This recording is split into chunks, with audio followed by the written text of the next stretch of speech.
ನೋಡ್ರಿ. ಇದಕ್ಕೆ ಅಂಟ ಕರ್ಕೊಂಡು ಮೊದಲ ತುಪ್ಪ ಹಾಕೊಂಡು ಬಾಗಿಗೆ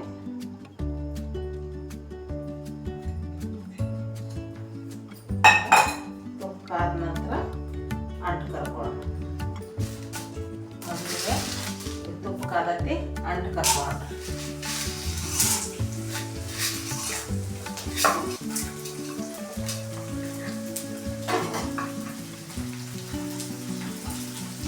ಈ ರೀತಿ ಹಳ್ಳಾಗ್ಬೇಕ್ರಿ ಅವೆಲ್ಲ ತಕೊಂಡು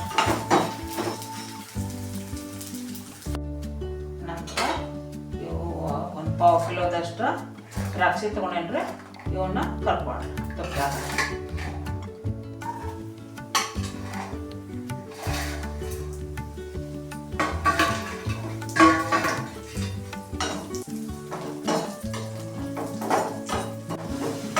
ನೋಡ್ರಿ. ತುಪ್ಪದಾಗ ಕರ್ದಿಲ್ಲ ಈ ರೀತಿ ಉಬ್ಬುತ್ತಾವೆ ಉಂಟಾಗಿ. ಈಗ 100 ಗ್ರಾಮ್ ಬಾದಾಮ, 100 ಗ್ರಾಮ್ ಗೋಡಂಬಿ ಇವನ್ನ ಸಣ್ಣಗೆ ಪುಡಿ ಮಾಡಿಟ್ಕೊಂಡಿವು. ಇದನ್ನು ತುಪ್ಪದಾಗನ ಹುರಿ ತಕೊಂಡು ಈಗ ಇದು ಹಿಂಗ ಹುರ್ಕೊಂಡೇನ್ರಿ.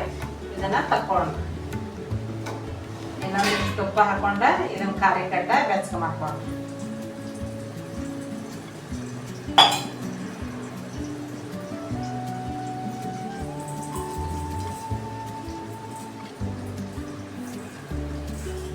ನೋಡ್ರಿ. ಈ ರೀತಿ ಒಂದು 10 ಸೆಕೆಂಡ್ ಇದನ್ನ ಬಿಸಿ ಮಾಡ್ಕೋಬೇಕು, ಸ್ವಲ್ಪ ಹುರ್ಕೋಬೇಕು. ಇದು ಹುರಿದೈತಿ ಇನ್ನು ತೆಗಿತೇನೆ ನೋಡ್ರಿ. ಇದು 1 kg ಐತಿ ಕೊಬ್ಬರಿ ಪುಡಿ. ಇದನ್ನ ಸ್ವಲ್ಪ ಬಿಸಿ ಮಾಡ್ಕೊಂಡ್ರಿ. ಇದು ಹುರಿದೈತ್ರಿ. ಇದನ್ನ ತಗೋತೇನೆ. ಈಗ ಕಸಕಸಿ ಹುರ್ಕೊಂಡ್ರಿ ಸ್ವಲ್ಪ.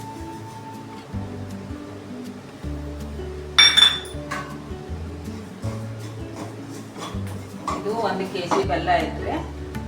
ಇದನ್ನ ಪಾಕ ಮಾಡ್ಕೊಂಡ್ರಿ ಬುಟ್ಟಿಗೆ ಹಾಕಿ.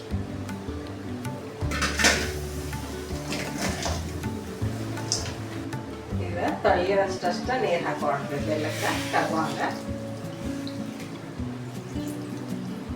ಒಂದು ಅರ್ಧ ಗ್ಲಾಸ್ ಹಾಕಿ ನೋಡ್ರಿ. ನಾನೀಗ ಅದು ಕರಗಬೇಕು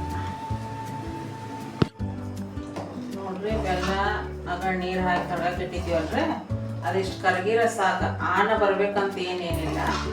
ಕರಗಿಸಿ ಕೆಳಗಿಟ್ಕೊಂಡು ಈಗೆಲ್ಲ ಕರಗೈತ್ರಿ. ಇದನ್ನ ಕೆಳಗೆ ಇಳಿವಿ. ಇದನ್ನೆಲ್ಲ ಹುರ್ಕೊಂಡದ್ದು ಪದಾರ್ಥ ಅದಕ್ಕೆ ಹಾಕೊಂಡ್ರಿ. ಈಗ ಹುರ್ಕೊಂಡದ್ದೆಲ್ಲ ಏನೈತಿ ಪದಾರ್ಥ ಈ ಕರಗಿದ ಬೆಲ್ಲಕ್ಕೆ ಹಾಕೊಂಡು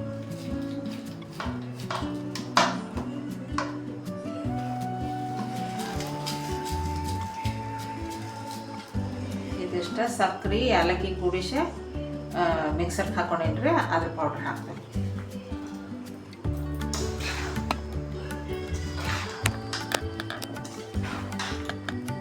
ಇದನ್ನ ಹಿಂಗೆ ಮಿಕ್ಸ್ ಮಾಡ್ಬೇಕು.